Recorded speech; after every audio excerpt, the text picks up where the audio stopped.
আসসালামু আলাইকুম। আশা করি সকলেই ভালো আছেন। মুরগিবাড়ি এগ্রো লিমিটেডের আরও একটি নতুন ভিডিওতে আপনাকে স্বাগত। তো আপনারা বীজ ডিম কিভাবে চিনবেন? হাঁস মুরগির বীজ ডিম চেনার উপায় হলো অন্ধকারে একটি লাইটের সাহায্যে বীজ ডিম চেনা যায়।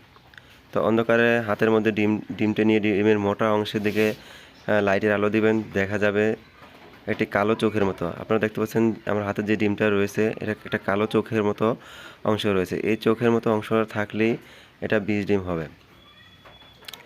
আর এখন যে ডিমটা দেখতে পাচ্ছেন এটার মধ্যে কালো চোখের মতো অংশটা নেই। এই অংশটা না থাকলে এটা বীজ ডিম হবে না। সুতরাং এই ডিমগুলো ফুটবে না।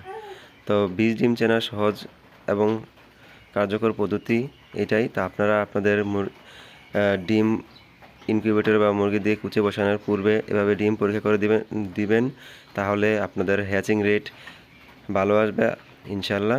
ধন্যবাদ সবাইকে।